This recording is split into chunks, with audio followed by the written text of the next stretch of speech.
एक गांव में एक औरत रहा करती थी। वह पाबंदी से 5 वक्त की नमाज पढ़ती थी और मोहल्ले वालों को दिन की बातें बताया करती थी।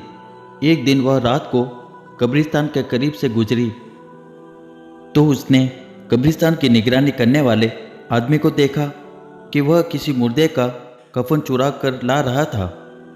ये देखकर वह दंग रह गई और सोचने लगी कि जब मैं मरूंगी तो यह आदमी मेरा कफन भी चुरा लेगा। यह सोचकर वह अपने घर गई और अगले दिन कुछ रुपए लेकर वापस उसी जगह लौटी। उसने कब्रिस्तान की निगरानी करने वाले आदमी को रुपए देते हुए कहने लगी कि देखो, यह रुपए रख लो और मेरे मरने के बाद मेरा कफन मत चुराना। यह सुनकर वह आदमी चौंक गया और बड़ा शर्मिंदा हुआ कि उसका पर्दाफाश हो गया। औरत ने कहा, तुम इत्मीनान रखो, मैं इस बारे में किसी से नहीं कहूँगी, क्योंकि किसी का ऐब छुपाना भी एक इबादत है। यह सुनकर उस आदमी को बड़ा अफसोस हुआ। उसने तौबा की और इकरार किया कि वह अब किसी का कफन नहीं चुराएगा।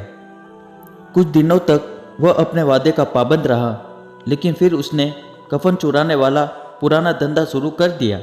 इसके कुछ दिनों बाद उस औरत का भी इंतकाल हो गया। लोग जब उसे दफन करके कब्रिस्तान से चले गए, तब रात को वही कब्रिस्तान की निगरानी करने वाला आदमी उस औरत की कब्र की ओर आया और आकर सोचने लगा कि इस औरत का कफन निकालूं या ना निकालूं। सोचते सोचते काफ़ी देर हो गई। आखिरकार उस आदमी को उसकी लालच ने फिर मजबूर कर दिया और वह उस औरत का कफन चुराने के लिए कब्र के और करीब पहुंचा।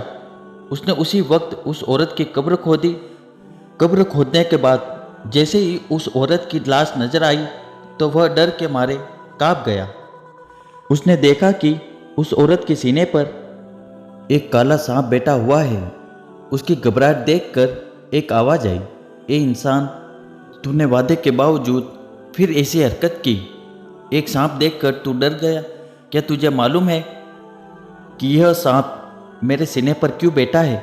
सुन, एक बार मैंने अपने दांत साफ करने के लिए बिना पूछे अपने पड़ोसी के घर पर लगे एक पेड़ से एक छोटी लकड़ी तोड़ दी थी। जिंदगी में कभी यह ख्याल भी ना आया कि यह भी कोई गुनाह है, लेकिन आज उस चोरी की मुझे यह सज़ा मिल रही है। ज़रा तुम सोचो, तुमने अपनी ज़िंदगी में न जाने कितनी चोरियां की है, तुम्हारा क्या हाल होगा।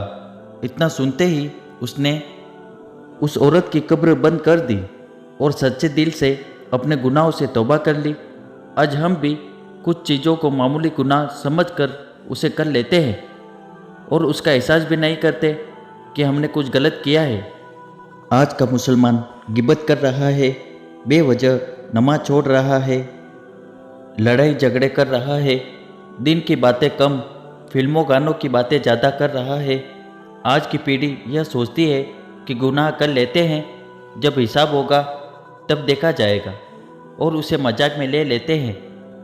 आज हमें बड़े से बड़ा गुनाह करने पर रद्दी भर भी अफसोस नहीं होता, तो फिर कब्र में हमारा क्या होगा? ये सोचने वाली बात है।